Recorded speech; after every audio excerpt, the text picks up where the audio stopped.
kita akan mengupas sedikit bagaimana motivasi yang diberikan oleh Islam agar harta yang kita miliki bisa menjadi harta yang diberkahi oleh Allah Subhanahu wa taala. Hadirin yang kami hormati, kita alhamdulillah telah masuk musim penghujan dan Allah Subhanahu wa taala memberikan hujan kepada kita. Dan hujan disebut oleh Allah sebagai ma'un mubarak, air yang diberkahi. Karena air ini bisa memberikan manfaat bagi umat, memberikan manfaat bagi siapapun yang hidup di muka bumi. Sebagaimana Allah Subhanahu wa taala katakan dalam Al-Qur'an, "Waja'alna minal ma'i kulla syai'in hayy." Aku jadikan dari air segala sesuatu itu bisa menjadi hidup.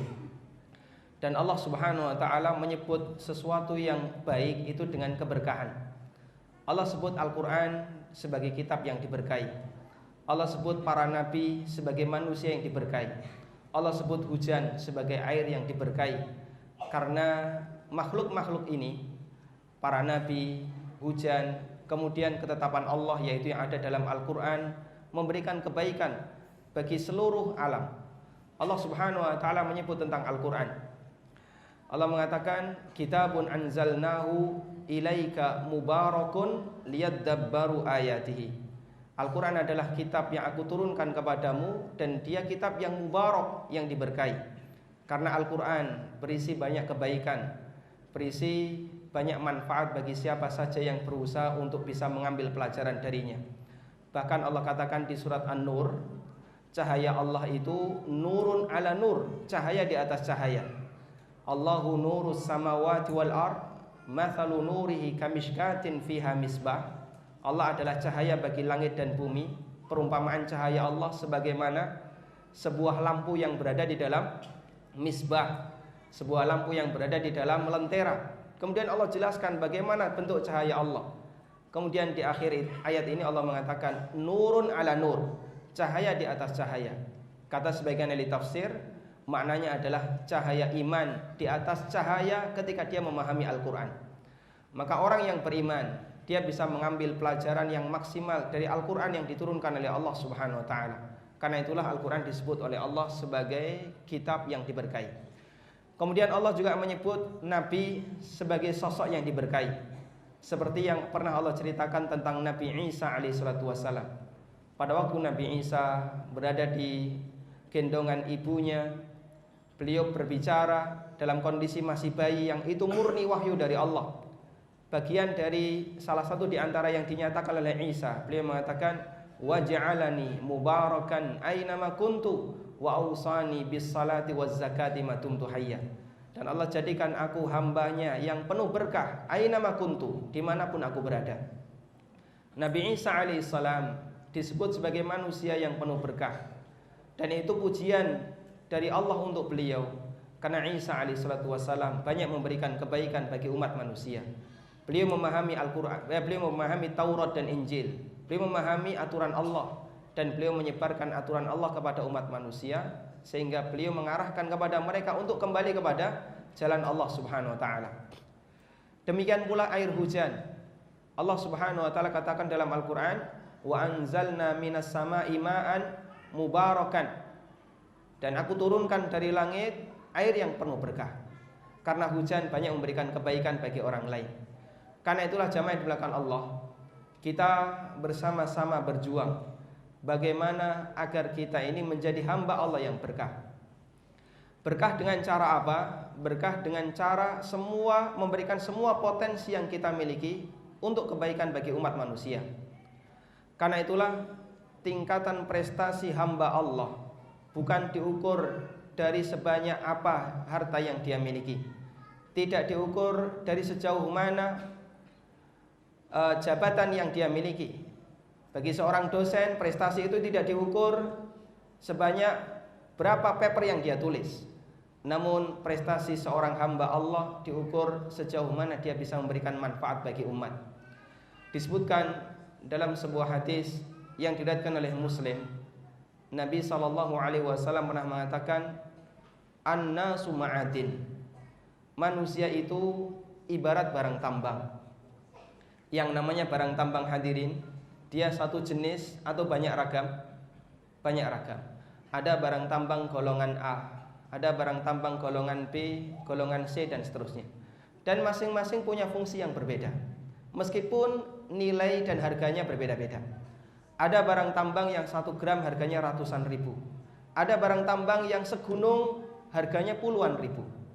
Masing-masing punya fungsi yang berbeda, meskipun nilainya berbeda-beda. Nabi SAW menyebut kita ini sebagaimana ibarat barang tambang. Artinya kita punya potensi yang berbeda-beda, harganya berbeda-beda, dan fungsi dari potensi kita juga berbeda-beda. Kita tentu saja tidak mungkin ini barang tambang emas adalah yang paling mahal misalnya, atau intan yang paling mahal, maka saya hanya akan mengumpulkan intan saja, tidak yang lainnya. Apakah mungkin kita akan bangun rumah pakai emas? Nggak mungkin. Kita butuh pasir, kita butuh kerikil, kita butuh uruk, bebatuan, dan yang lainnya. Sehingga mereka saling melengkapi sesuai dengan potensinya. Rasulullah SAW mengatakan, "An-nasu ma'adin, khiyaruhum fil Islam, khiyaruhum fil jahiliyah, idza faquhu." Manusia itu ibarat barang tambang. Orang yang terbaik di antara mereka fil Islam, khiyaruhum fil Islam, orang yang terbaik di antara mereka dalam agama Islam, khiyaruhum fil jahiliyah, adalah mereka yang punya potensi paling maksimal di zaman jahiliyah. Andaikan tidak ada ajaran Islam, kita masing-masing sudah memiliki potensi yang diberikan oleh Allah. Ada yang punya potensi dari sisi kekuatannya, ada yang punya potensi dari sisi hartanya, ada yang punya potensi dari sisi kecerdasannya, jabatannya, dan yang lainnya.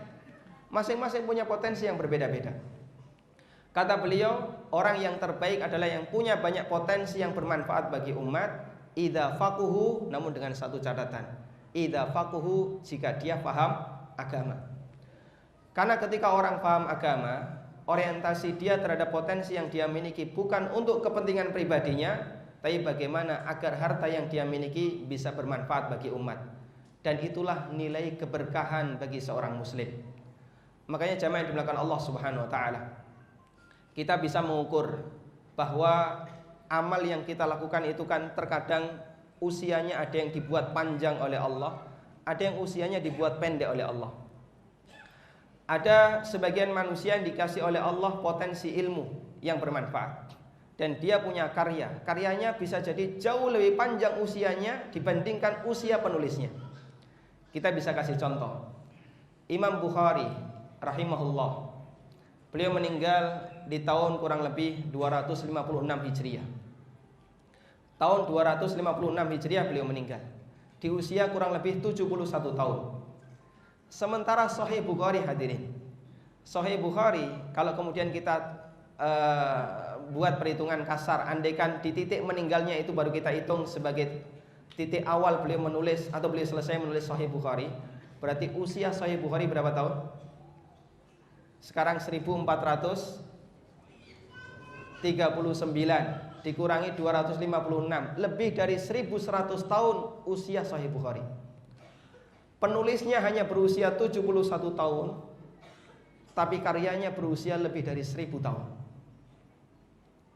An-Nawawi rahimahullah menulis kitab Riyadhus Shalihin, usia beliau 49 tahun. Beliau meninggal di tahun 600-an Hijriah. Kalau usia beliau 49 tahun, Riyadhus Shalihin sudah lebih dari 700 tahun. Ada manusia yang karyanya usianya jauh lebih panjang dibandingkan penulisnya. Ada sebagian orang yang diabadikan oleh Allah Subhanahu wa taala keberkahan dari potensinya, sehingga orang semacam ini pahalanya akan terus mengalir. Sampai kapan? Selama karyanya dipakai oleh masyarakat, selama potensi yang dia miliki digunakan oleh umat. Meskipun orangnya sudah meninggal, namun dia terus mendapatkan pahalanya. Itulah manusia yang berkah. Dia mengukir umur yang kedua, umur setelah dia meninggal dunia, tetap mendapatkan pahala dari Allah. Karena yang dicatat oleh Allah dari amal kita tidak hanya sebatas amal kita, termasuk diantaranya adalah pengaruh baik dari amal kita. Allah Subhanahu wa taala berfirman di surat Yasin, "Inna nahnu nuhyil mauta wa naktubu ma qaddamu wa atharahum." Sesungguhnya kami menghidupkan al-mauta, makhluk yang mati, wa naktubu ma qaddamu, dan kami mencatat apa yang telah mereka perbuat, wa atharahum. Tidak hanya itu, termasuk atharnya, yaitu pengaruhnya. Ketika amal yang kita miliki memberikan pengaruh yang baik, maka pengaruh itu dicatat oleh Allah Subhanahu wa taala sebagai kebaikan. Sebaliknya, ketika amal yang kita miliki memberikan pengaruh yang buruk, maka pengaruh itu dicatat tersendiri oleh Allah sebagai keburukan meskipun kita sudah mati. Makanya kalau kita mengenal ada istilah multi level marketing, ya. Ada istilah MLM dalam masalah bisnis. Dalam masalah pahala dan dosa juga ada istilah MLM. Ketika Anda melakukan sebuah kebaikan, baik dengan potensi harta atau potensi yang lainnya, kemudian itu memberikan manfaat bagi orang lain, selama potensi itu bermanfaat bagi umat, meskipun kita sudah meninggal dunia, kita terus mendapatkan aliran pahalanya. Karena itulah jamaah yang dimuliakan Allah Subhanahu wa taala, kita mengukir prestasi, berlomba mengukir prestasi untuk merancang umur yang kedua. Kira-kira potensi apa yang bisa kita berikan bagi umat? Kalau Nabi SAW memberikan kelonggaran bagi umatnya, kita tidak harus semuanya jadi dai, kita tidak harus semuanya jadi ustaz, tidak harus semuanya harus berkhutbah di depan. Masing-masing punya potensi yang berbeda-beda. Dan beliau arahkan khiyaruhum fil jahiliyah khiyaruhum fil Islam. Silahkan maksimalkan potensi masing-masing untuk agama Islam, untuk umat Islam, dan masing-masing punya potensi yang berbeda-beda. Ada satu kisah yang pernah dialami di zaman Imam Malik bin Anas. Dulu ada seorang ahli ibadah, temannya Imam Malik. Imam Malik ini apanya Imam Syafi'i? Gurunya Imam Syafi'i. Ada seorang ahli ibadah temannya Imam Malik yang bernama Ubaidillah Al-Umari. Ubaidillah Al-Umari ini sering menyendiri, berkhalwah, banyak melakukan tahajud, ahli ibadah, dan lebih banyak untuk kemudian bermunajat dengan Allah Subhanahu wa taala. Berbeda dengan Imam Malik. Imam Malik seorang dai, beliau sering berinteraksi dengan masyarakat, mengajar di Masjid Nabawi dan menyampaikan hadis-hadis Nabi sallallahu alaihi wasallam. Abdullah Ubaidillah Al-Umari ini mengirim surat kepada Imam Malik, mengajak kepada beliau, coba kamu sesekali jangan cuma sibuk di masjid ngajar, menyendiri beribadah kepada Allah, rasakan kelezatan ketika berkhalwat dengan Allah Subhanahu wa taala sebagaimana yang aku rasakan. Kamu akan bisa menjumpai indahnya iman dan nikmatnya iman ketika kamu menyendiri dengan Allah Subhanahu wa taala. Ini ajakan siapa? Ubaidillah Al-Umari. Beliau menasihati Imam Malik jangan terlalu sering gesekan dengan orang. Karena salah satu di antara yang menyebabkan mental manusia itu turun adalah ketika gesekan dengan orang lain, ketika gesekan dengan masyarakat. Semakin sering gesekan, mental orang semakin turun. Makanya salah satu di antara cara agar kaum muslimin itu mentalnya naik setiap tahun, Allah berikan mereka kesempatan untuk bertapa setiap tahun. Apa bentuk bertapanya kaum muslimin? Iktikaf. Iktikaf, menyendiri di masjid atau kemudian fokus ibadah di masjid dan meninggalkan semua interaksi dengan yang lain. Karena itulah Nabi SAW ketika iktikaf beliau menjadi manusia yang sangat individual. Apa yang beliau lakukan? Beliau buat tenda, kemah. Tidak boleh ada yang lain yang ikut ngobrol.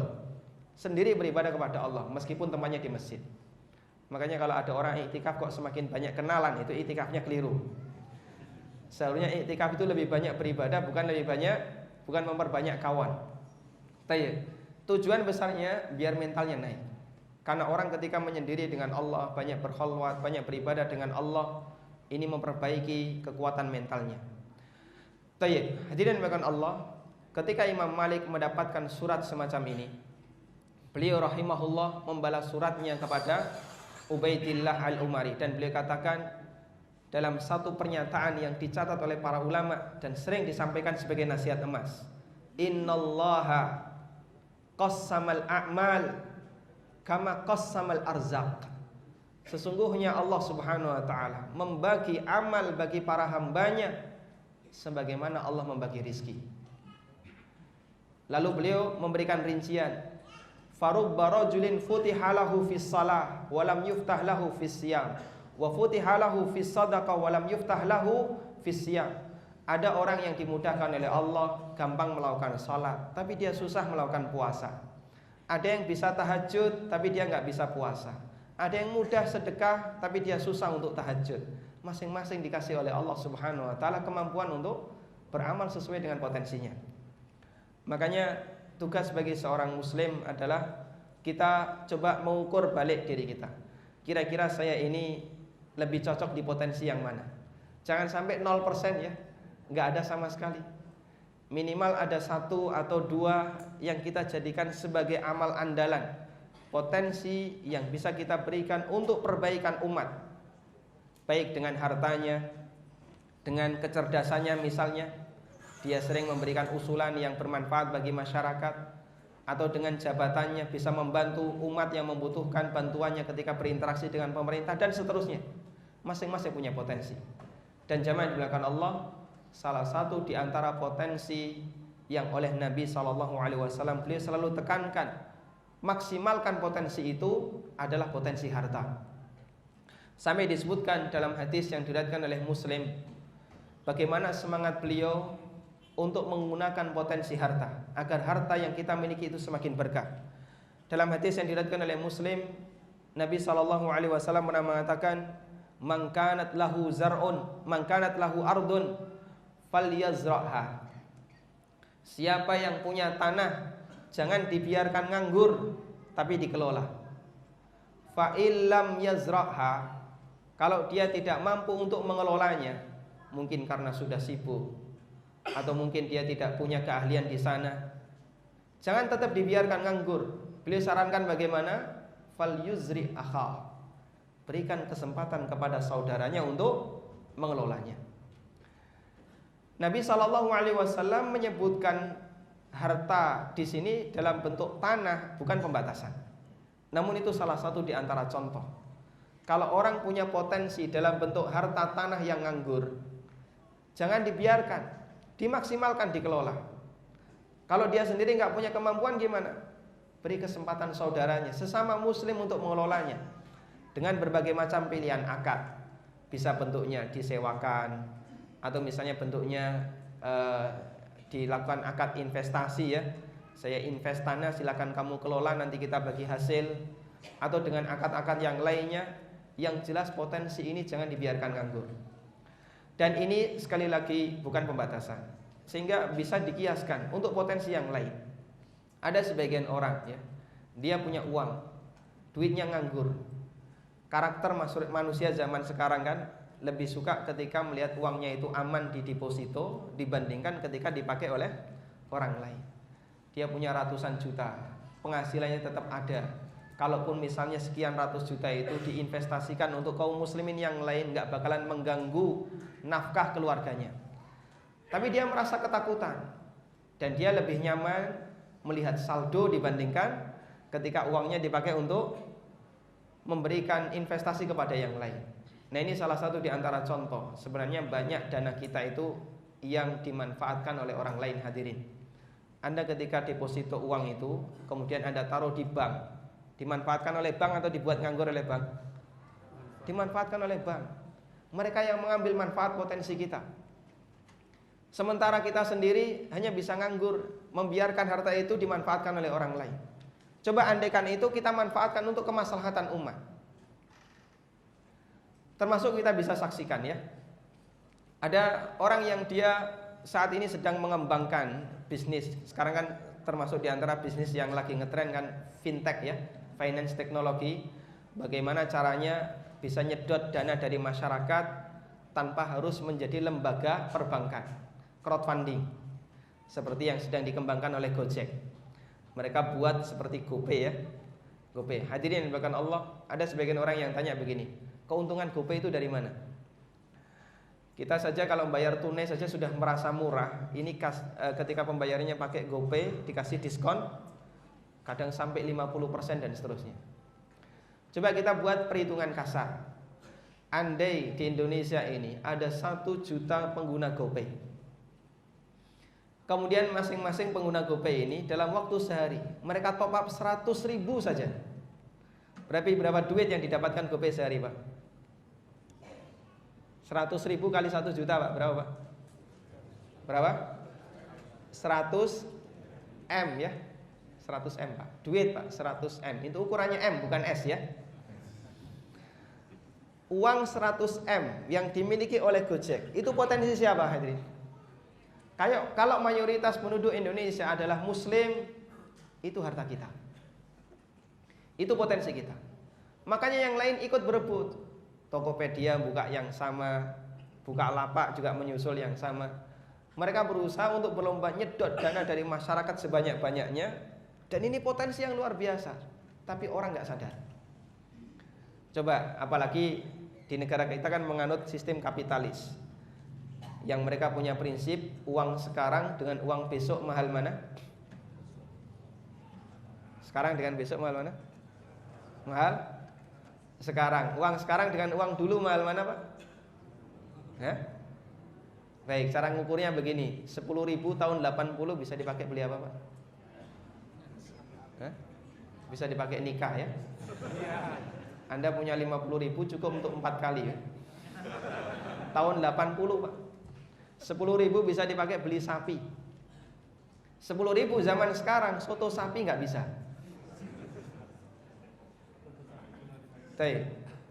Jadi jamaah dimuliakan Allah Subhanahu wa taala, uang sekarang lebih mahal dibandingkan uang besok. Ini yang dimanfaatkan oleh mereka.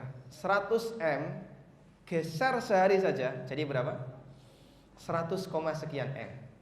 Komanya inilah yang dibagikan kepada para pengguna GoPay dan sebagian diambil oleh Gojek.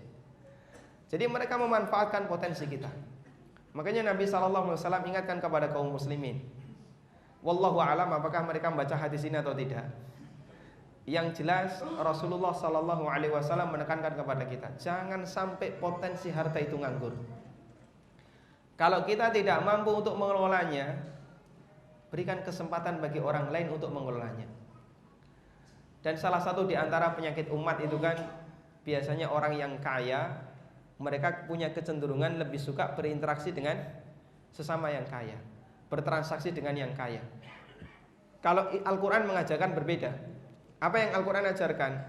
Sebisa mungkin harta itu tidak hanya berputar di tengah orang kaya, sekali-sekali mengalir ke bawah. Ketika Allah menjelaskan tentang masalah fai', apa itu fai'? Harta rampasan perang tanpa melalui kontak senjata, tidak melalui peperangan. Jadi musuh sudah pergi, kaum muslimin tinggal mengambil harta mereka.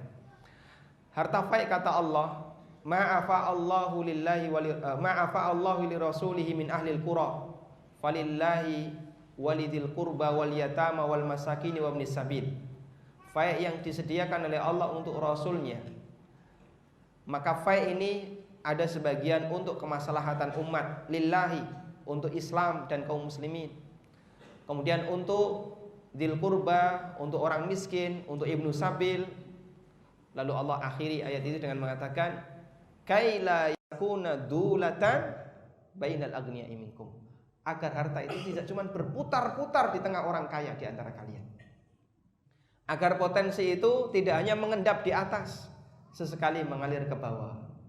Ada banyak kaum muslimin yang sebenarnya dia membutuhkan dana. Saya ingin mengawali sebuah usaha, tapi bingung gimana caranya saya bisa mengambil dana. Ada juga di antara mereka yang kebingungan karena punya masalah dengan utang bank.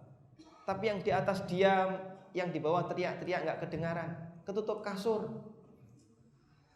Sehingga jamaah dimuliakan Allah Subhanahu wa taala, potensi kita malah kita serahkan ke orang lain. Biar kita taruh di bank saja ya.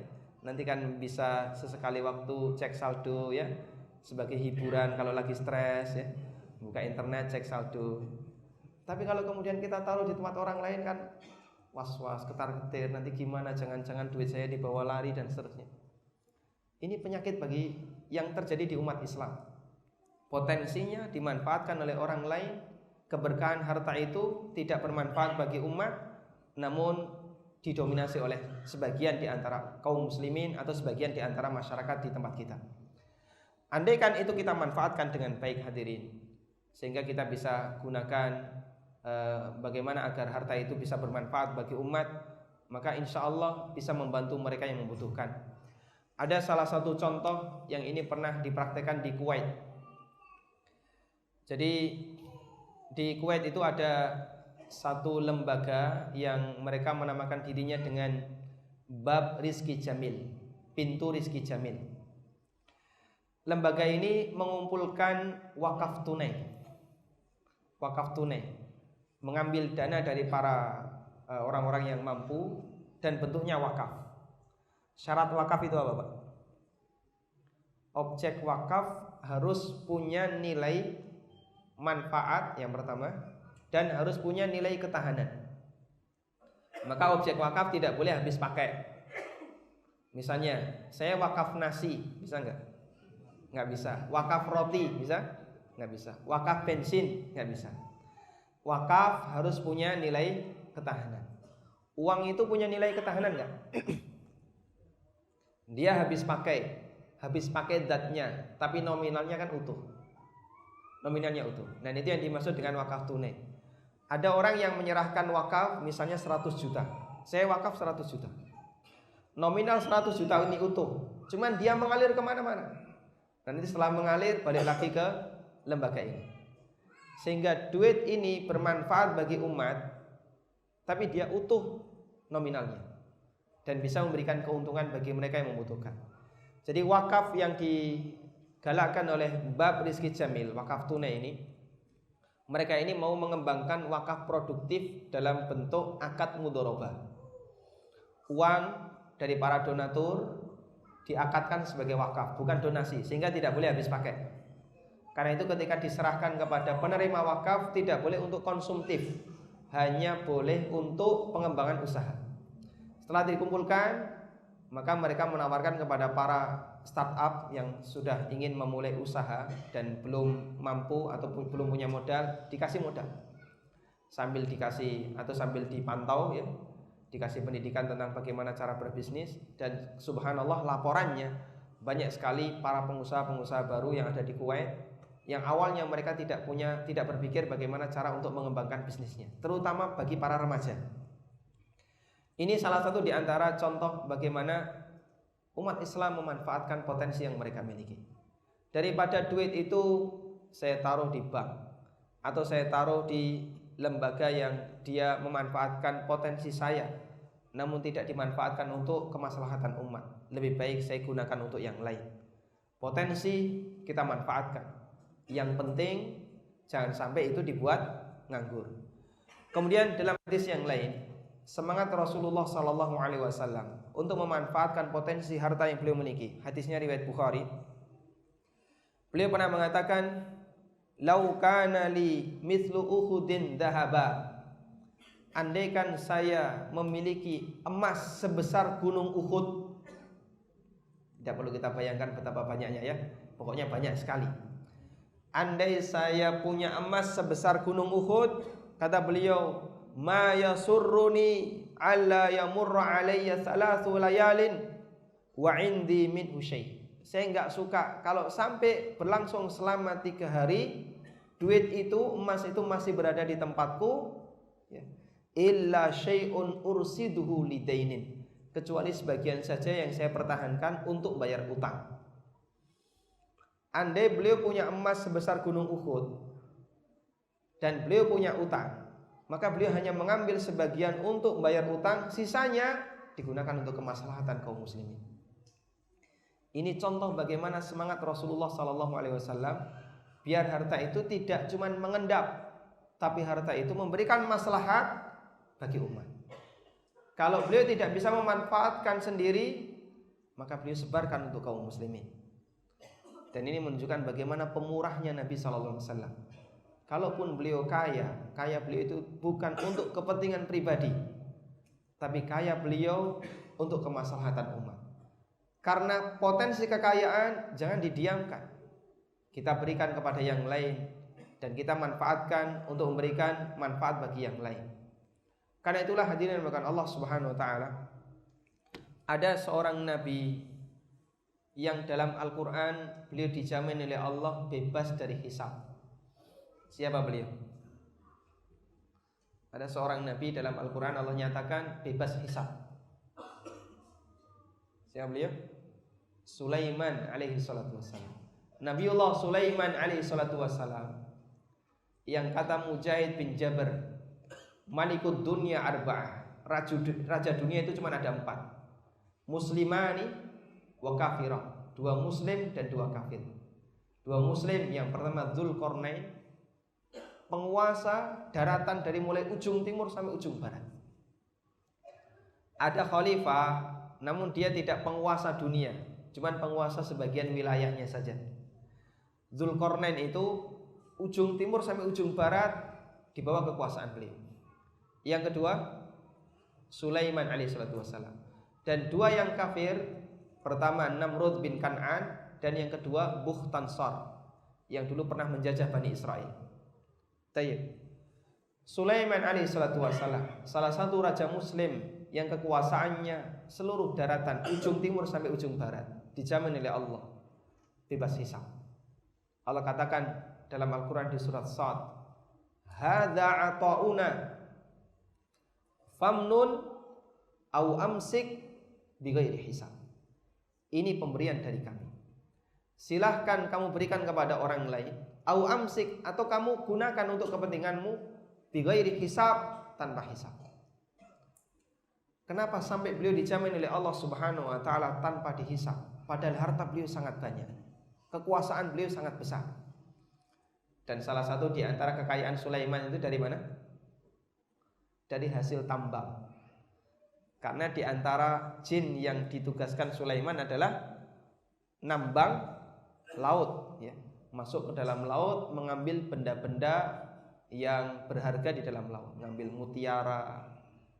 Yang dikala itu tidak ada yang mampu untuk melakukannya, tapi Sulaiman bisa melakukannya melalui izin yang diberikan oleh Allah untuk memerintahkan jin mengambil benda-benda laut.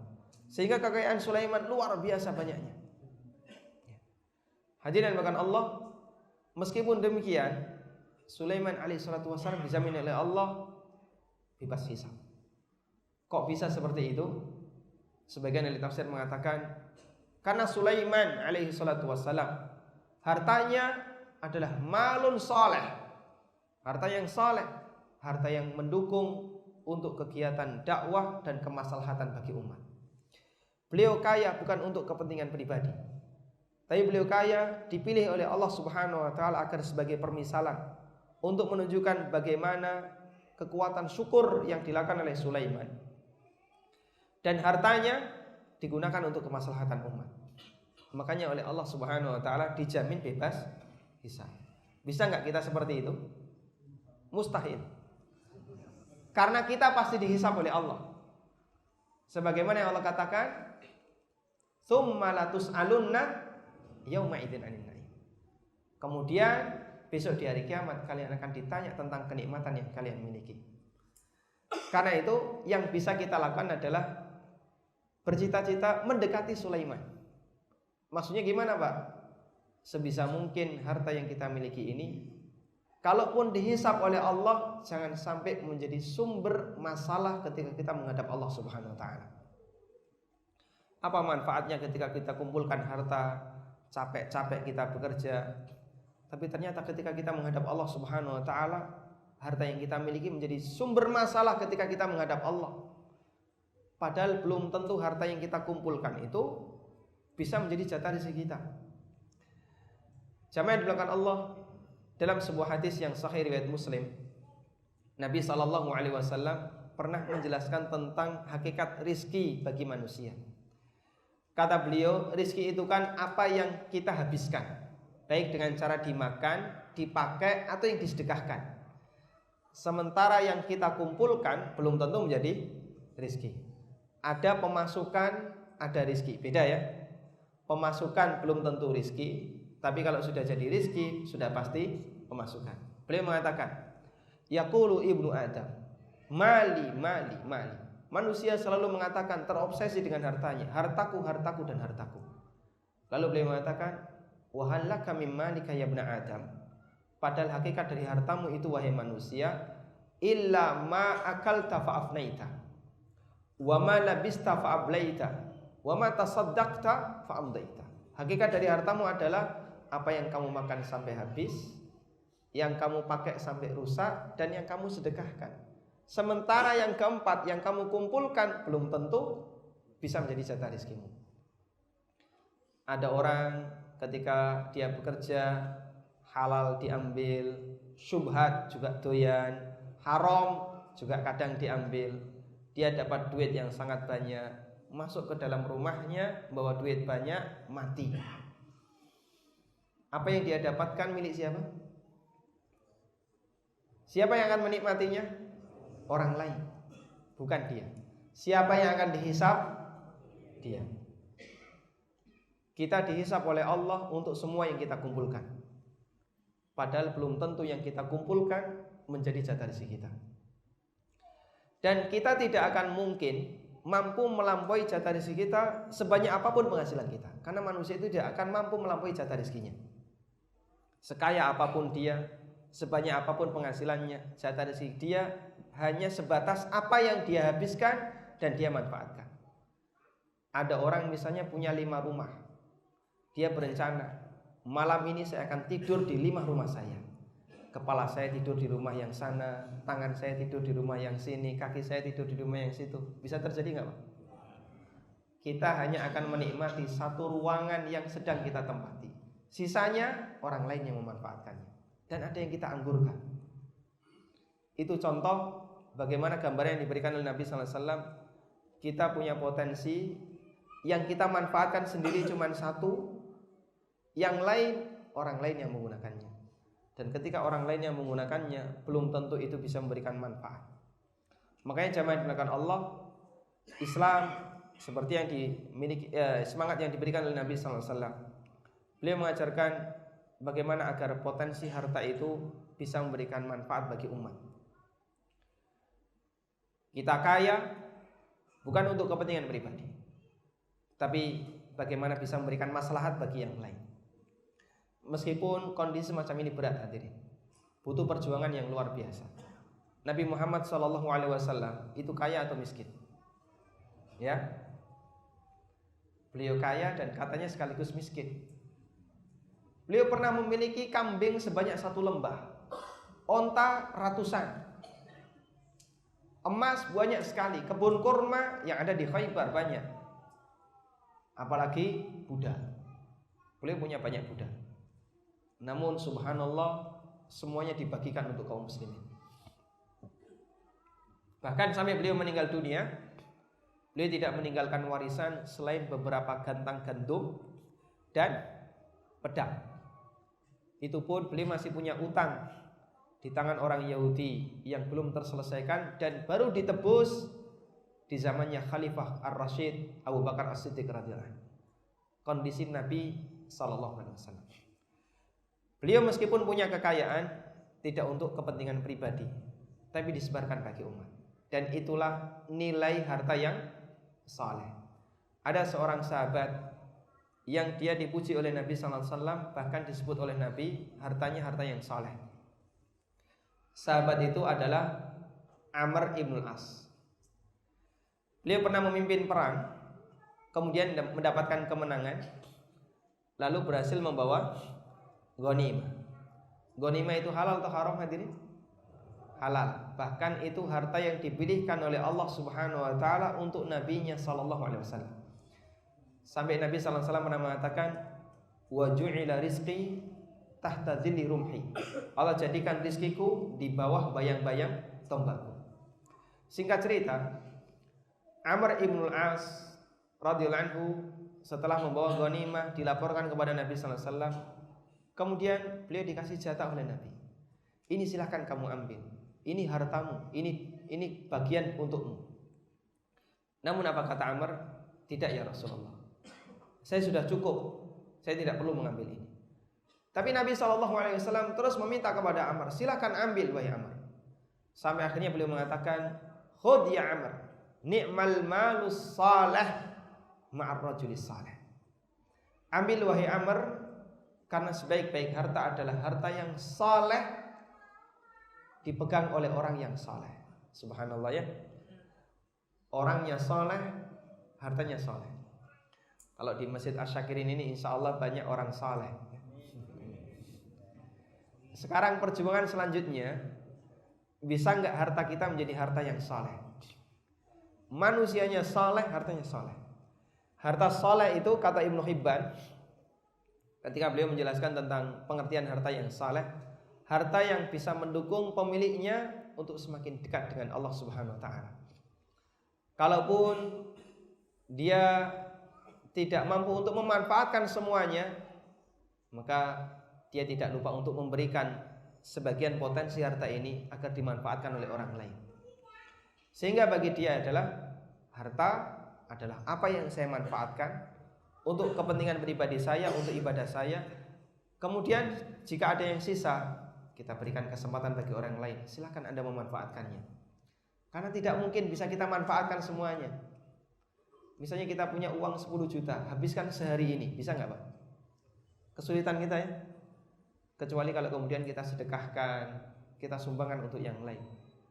Dan semangat seperti inilah yang dibangun oleh Rasulullah SAW dan para sahabat. Wallahu taala alam. Semoga yang kita sampaikan ini bermanfaat.